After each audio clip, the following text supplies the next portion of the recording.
지난 6월 23일에 경실련이라고 하는 시민단체에서 이 문재인 정부 3년 동안에 서울 아파트의 중위값이 한 채당 52%가 폭등했다라고 발표를 했었습니다. 근데 여기에 대해서 이제 김현미 국토부 장관께서 이 문재인 정부 기간에 서울 아파트 값의 상승률은 14.2%라고 말씀을 하셨어요. 이 경우에 경실련에서 얘기했었던 근거는 이 KB 주택가격 동향입니다. 그래서 국토부는 이제 KB 가격이 시장 상황을 과잉 해석할 여지가 있다라고 하는 입장을 더불어 이제 보였는데요.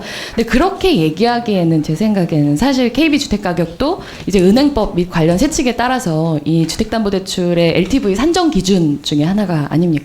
그런 만큼 이 부동산 시장의 주요한 통계라고 생각을 하는데요. 그래서 이에 관해서 경실련에서는 이 주택가격 동향조사, 이 감정원 통계의 표본이 되는 그 아파트 위치랑 그 적용 시세에 대한 정보 공개를 요청을 했는데 국토부가 이 정보공개법과 통계법을 근거로 들어가지고 이걸 공개를 거부했습니다. 이러한 통계법상의 정보 공개 거부가 타당하다고 생각하시는지 여쭙고 싶습니다.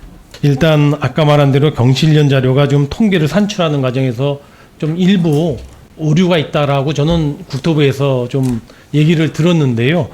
사실 내용상 확인은 잘 못했습니다. 아마 경실련에서 통계상에 조금 좀 달리 분석하는 것들이 시기별로 주택 시장의 어떤 사이클 같은 것이 정확하게 반영이 안 돼 있다라고 이렇게 돼 있는데 저도 좀 추가적으로 그거는 저는 좀 확인해야 될 사항일 것 같고요.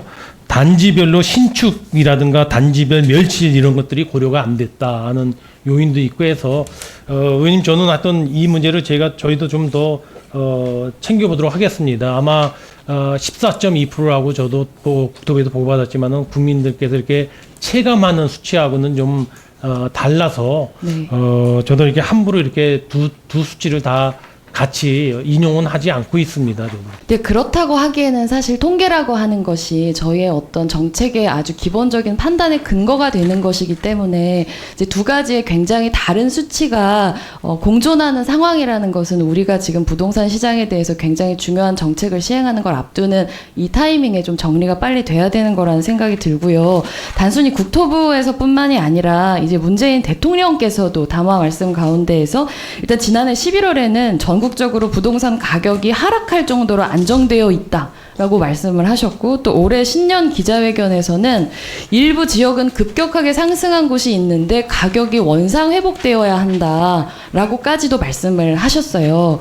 그래서 아마도 이제 국무회의에서 이 감정원 통계 14.2%가 서울에서 상승했다라고 하는 걸 보고하신 게 아닌가 싶은데 근데 사실 3년 동안에 14.2%가 상승했다고 한다면 이 상승률이 연간 4 내지 5% 정도에 불과한 것인데 그렇게 따지면 이걸 시장 과열이라고 과연 저희가 볼 수 있는 것인지에 대해서 저는 좀 의문이 들거든요. 오히려 안정이라고 봐야 되는 수치가 아닌가 싶을 정도로 사실 그런 숫자잖아요. 만약에 이 14.2%가 우리 판단의 기준이라고 한다면 지금 우리가 부동산 세제 개편부터 시작해서 심지어 그린벨트 해제 여부까지도 논의하는 이런 안정화 정책을 사실 추가로 논의할 필요가 없는 것은 아닌가 싶은 의문이 많이 드는데요. 그래서 경제부총리께 여쭤보고 싶은 것은 이 대통령께서 말씀하시는 급격한 상승이 원상회복되어야 한다는 어떤 통계적인 근거가 무엇이라고 생각하시는지가 궁금합니다. 의원님 지금 말씀하셨던 그 아까 경실련 발표 자료는 최근 5월달 말 기준으로 한 거기 때문에요. 그건 최근에 통계가 나온 거고요. 아까 말씀하신 대로 경실련이 전제로 했던 거하고 국토부가 했던 것들이 전제라든가 비교 기준이 좀 다른 것 같습니다. 그래서 제가 알기로는 감정원에서 자체적으로 추계를 좀 다시 진행하고 있는 걸로 저도 그렇게 알고 있는데 그거는 최종 결과가 나오는 대로 제가 한번 말씀을 드리겠다는 얘기를 드리고요. 대통령께서 그렇게 말씀하신 취지는 저는 그 당시에 연초에 말씀하실 때는 우리 부동산 시장 가격이 비교적 안정이 돼 있을 때입니다. 금년 초에는. 그러다가 이제 최근에 6월달 말에 와서 지금같이 부동산 시장에 아주 급격하게 불안정성을 보였던 건데요.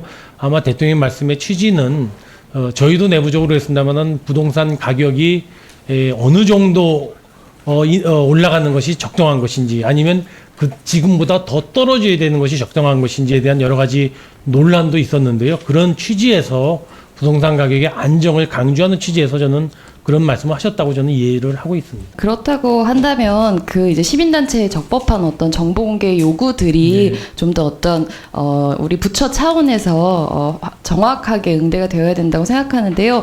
거기에서 근거로 들었었던 통계법과 공공기관 정보 공개에 관한 법률을 보면 사실 이거는 특정 개인이나 법인 또는 단체 등의 식별이 가능한 정보이거나 아니면은 성명, 주민등록번호, 개인에 관한 사항으로 공개될 경우에 이 예외를 두는 것이지 이 지금 경실련에서 요청했었던 자료들은 그러한 개인정보에 해당되는 것은 아니거든요. 그래서 이런 점들이 좀 잘 시행이 될 수 있으면 좋겠고요. 한 가지만 더 말씀드릴게요. 사실은 여기 함께 앉아 계신 동료 의원님 여러분께 당부드리고 싶은 말씀인데요. 아까 질의를 들으면서 이제 이광재 의원님께서 이제 어떤 정책의 한계 같은 것들을 설명하시면서 절름발이라고 하는 표현을 사용을 하셨습니다. 근데 그것은 사실 명백하게 장애를 비하하는 표현입니다. 근데 이광재 의원님 정도로 굉장히 오랫동안 정치를 하신 그런 의원님께서도 이렇게 자연스럽게 이러한 장애를 비하하는 발언을 사용하신다는 거는 우리 사회에 그런 표현이 얼마나 익숙하게 사용되고 있는지를 반증하고 있는 일이라는 생각이 드는데요. 그 어느 순간에도 국민에게 모범을 보일 수 있는 국회가 될 수 있도록 앞으로 그런